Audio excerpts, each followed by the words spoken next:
So I am Jake Chandler. I am a sophomore at UNG studying marketing. Our next speaker, two things define him: his love for his family, and he's local to Atlanta. So controversy is not new to our new speaker's company.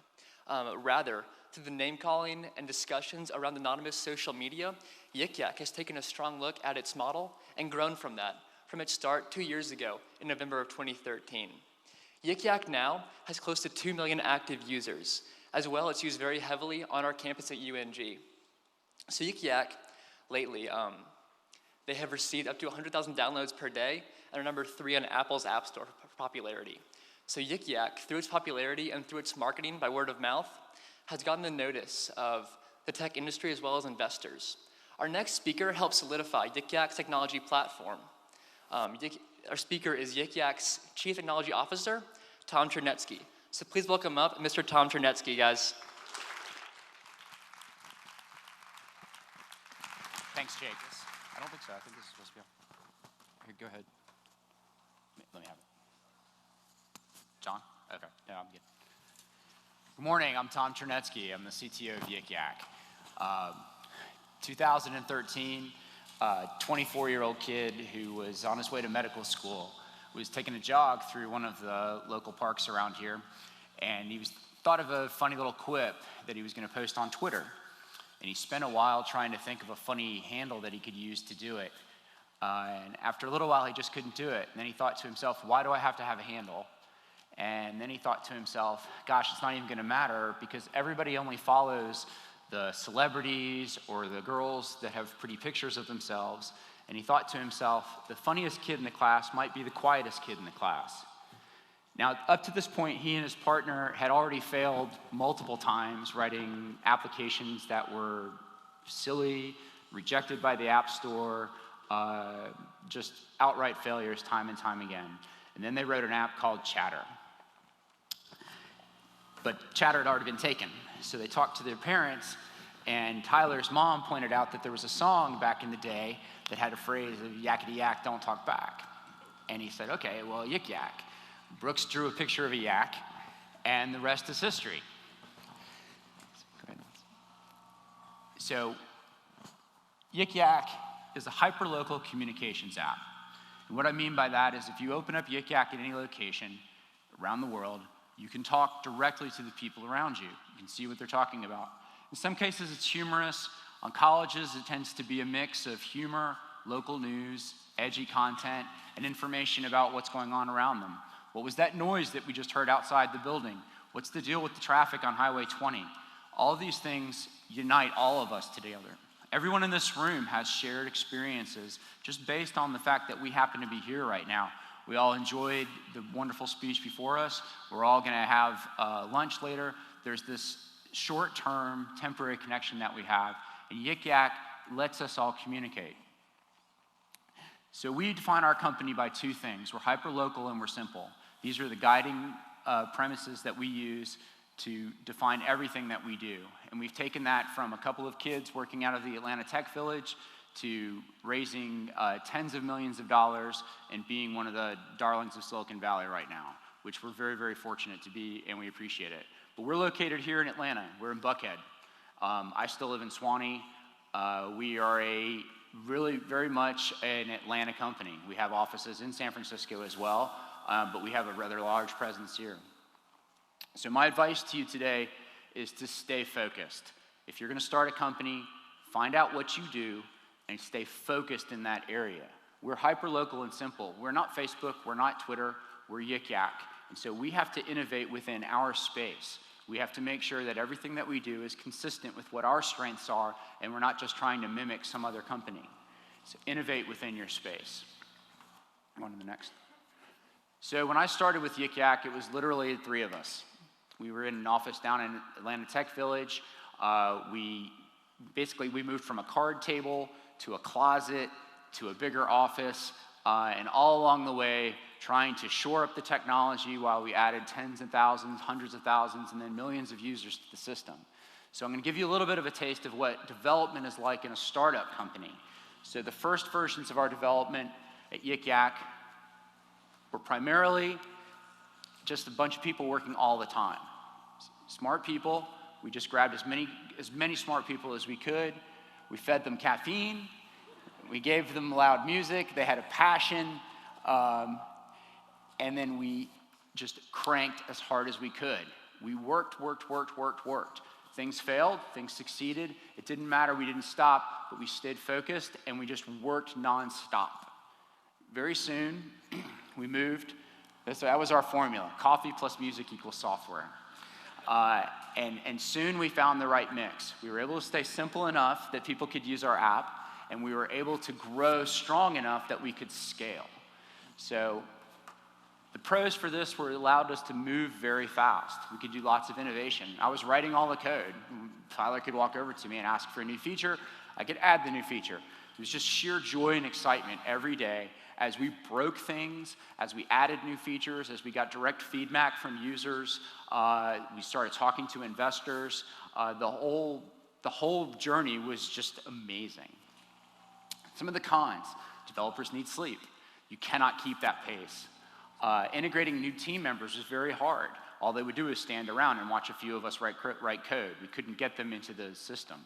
And it's difficult to support when you have just one or two people that are doing. So there's a transition phase that startup companies go through when they go from the very, very small team of very, very smart people working nonstop to trying to scale the company to have multiple people working on a project. And that inflection point can sometimes break a company. So Yik Yak Development 2.0, if you can read that. Group projects make me understand why Batman prefers to work alone. It is hard. It is hard to pull your team together. And that's a yak from one of the local colleges if in case you're not aware, we're probably the most popular app on colleges around the country. I think everybody here who goes to UNG, I'm sure you guys are aware of it. If you're not, I'm sure you will be. So for Development 2.0, the most important thing for us was growing the team, going out and finding smart people, and convincing people like myself and other folks to come work for a 24-year-old kid. And this is no small task. My boss he just turned 25, so now he can rent a car. I ran my own company for about 20 years before I met Tyler and Brooks, and first came to them as a consultant to try to help them solve the wonderful problem they had, that they were growing so fast that their system was exploding. And as I started to work with them, I said, wow, well, this is an amazing opportunity, because hyperlocal communications could be something different in the world, more than just college humor, more than just talking about the weather in your local area. This could help to redefine the way people talk to the groups around them. And so early on in the process, we were growing like mad. Tyler and Brooks were trying to raise their first round of cash, and we found out that there was a lot of bullying going on, especially in high schools, the city of Chicago especially. There was just a lot of it. And so they took the extraordinary step at that time of stopping everything and geofencing out all of the high schools and middle schools and elementary schools in the country. So they invested the money to buy this data set. We pivoted, took the time to implement the code to try to do this, and killed about 40% of our user base doing this. It was a significant step for a small company to take when they're trying to raise their first amount of money.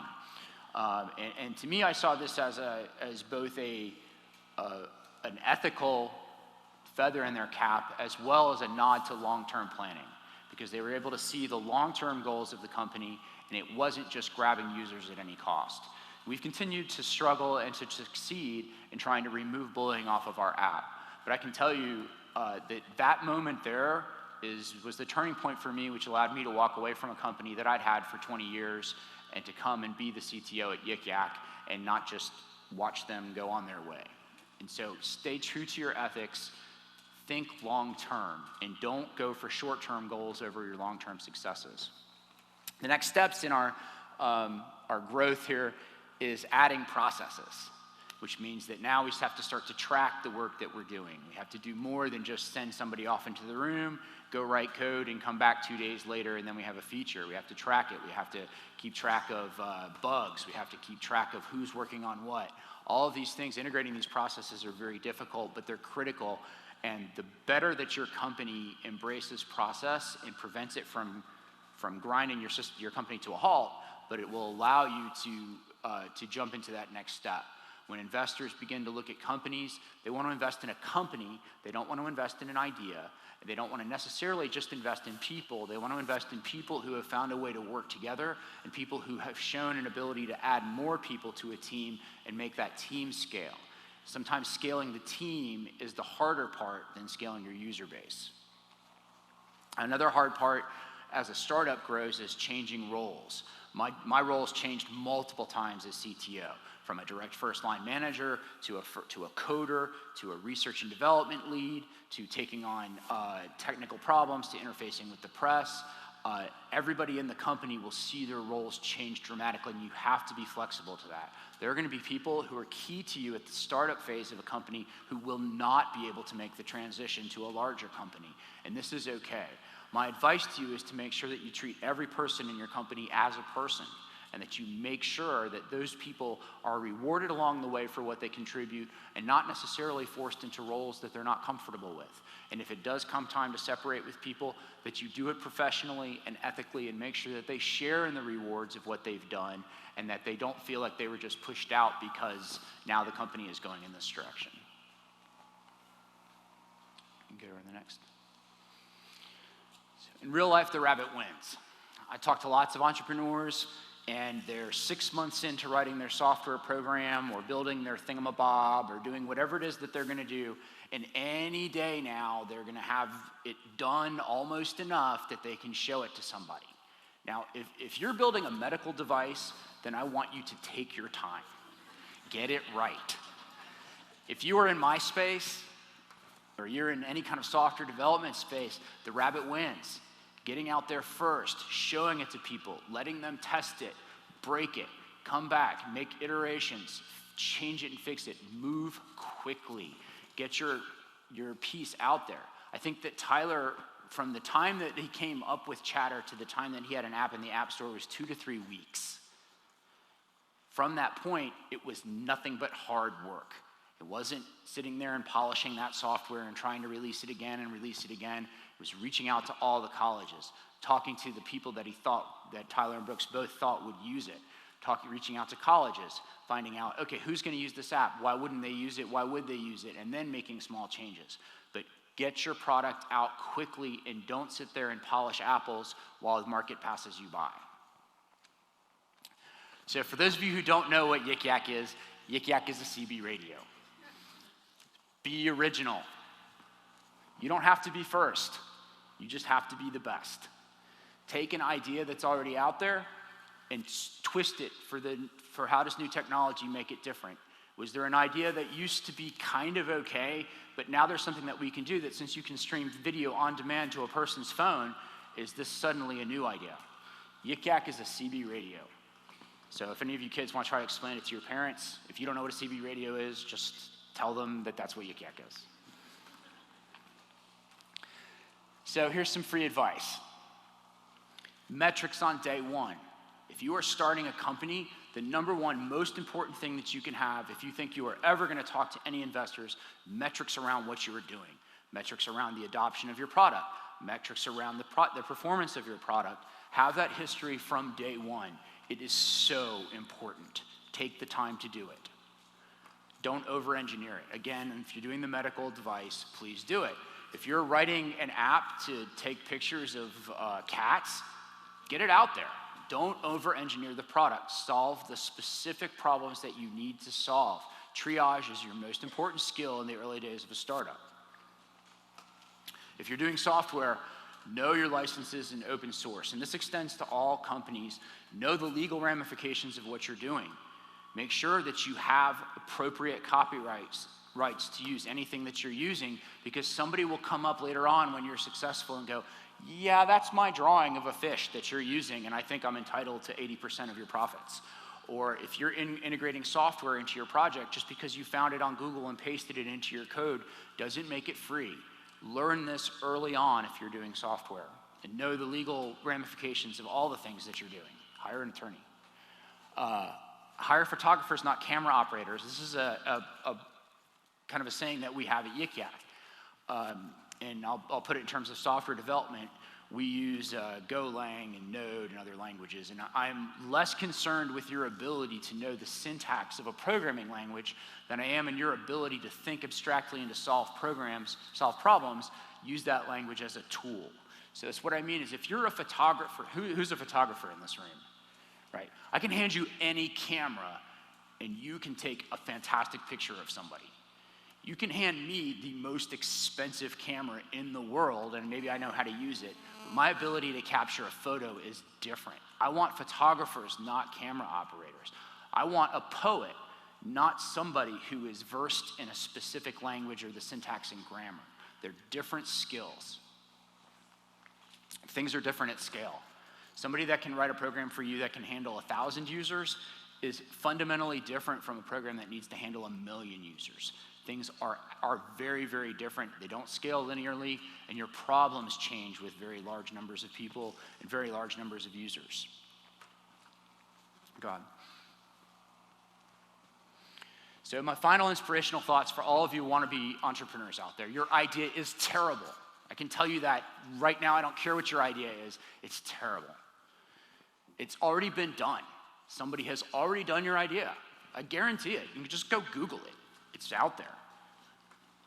And if it is a good idea, and you have a chance to do it yourself, as soon as you start, Facebook, Twitter, and Google are just gonna crush you. When we got started, one of our investors is Kevin Colleran at Facebook, and he told us the story of when Google announced Google+. And Facebook they were shaken because Google had a team of engineers as large as the entire Facebook company working on their version of the like button. Google had more money than anyone on the planet, and they were putting it all to crush Facebook. So they were done, it was it. So they hunkered down, they fixed their bugs, and they focused on what they were good at, and they won. Facebook, Twitter, and Google are gonna crush you. You're gonna be out of business in 6 months. That's it. In fact, every person that I hired for the first few months of our company, I just told them that. I was like, yeah, we're gonna be out of business in 6 months. But the good news is it's gonna be your fault. You are gonna have the ability to change the direction of this company. It will be up to you. You don't just get to sit back and let the CEO of IBM run the ship, and you come in early, you come in late, it doesn't matter. Everything you do is gonna impact this company. And if we're out of business in 6 months, we're out of business, but we tried. Prove me wrong. So take all that advice and just prove me wrong, because that's what entrepreneurs do. In the face of all of those odds, they succeed. And they don't succeed purely by luck. It's hard work and focus. So that's all I have.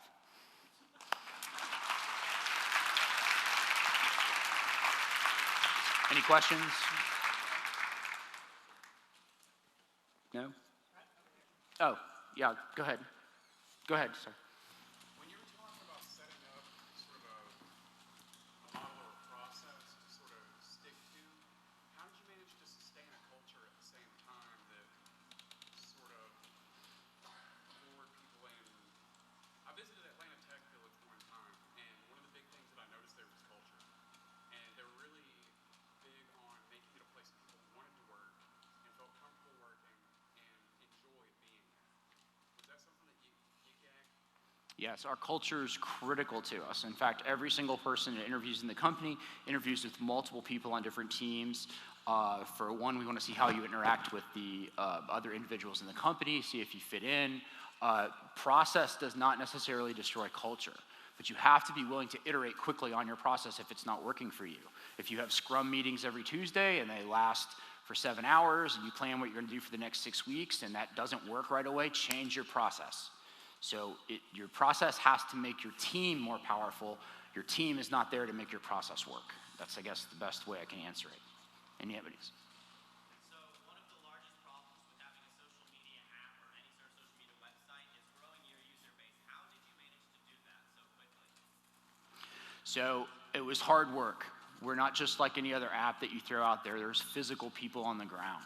Tyler and Brooks spent a long time reaching out to the target markets, fraternities and colleges, and telling them about the app and sharing it with them, visiting places. We've sent people physically out across the country to various colleges to demonstrate the app. So we also had some good luck. But we were able to reach out to the specific people we thought we would use it, show them the app, demonstrate it in front of them, and iterate quickly. So it's hard work. You're not just going to write an app and put it out there in the App Store unless you're Flappy Bird. That's it. So. You started off by saying day one, do metrics. That reminded me of the dot-com boom where they said cash flow doesn't matter, it's eyeballs, it's page views, all that. How do you turn from your establishing your metrics to generating cash flow? Right. It's a good question about cash flow. So Yik Yak has multiple opportunities for turning cash flow. The most obvious is advertising. You can't sell to advertisers unless you have metrics. If I can't tell an advertiser how many people are going to see their ad, it doesn't matter. I can't sell them anything. Other opportunities that we have are sponsored partnerships with organizations. So whether it's a large event like a football game or a concert or other venues like that, collaborative conversations with them is interesting. If you Google the BBC today, you will read about some use of Yik Yak in the Canadian to understand what was going on in the Canadian elections. So we're starting to become a source of news and opinion about what is going on in the world. If you're interested in what's going on in the colleges that you're thinking of going to or sending your children to, go peek into Yik Yak at some of those colleges. People are already using this. So the information about what is going on in some of these areas is also valuable. All again comes back to metrics. Quite frankly, there are more people out there that can turn a fully connected network of millions of people into dollars than there are people that can turn zero into a fully connected network of millions of people. So our focus right now is growing while we have the investment dollars to do that and stabilizing our product. But there are multiple sources of revenue available to us, the most obvious being advertising. Can you talk about how difficult or easy it was to raise capital here in Atlanta versus being on the West Coast and being in Silicon Valley? Yeah, so we're really indebted to the Atlanta Tech Village. It was very helpful in connecting us to folks, and David Cummings and his folks are fantastic. And that was where we raised the first round. Atlanta is more traditionally a business-to-business investment town, but we were able to raise our first round here, get the notice of some investors on the West Coast, and then our next two rounds were investors in Silicon Valley. And like everybody else, we had to go out there, do our due diligence, put together our deck, show what we were good at, show what our numbers were, and we were very fortunate. Anybody else? Thank you very much. It's been a pleasure speaking, and go out there and knock them dead.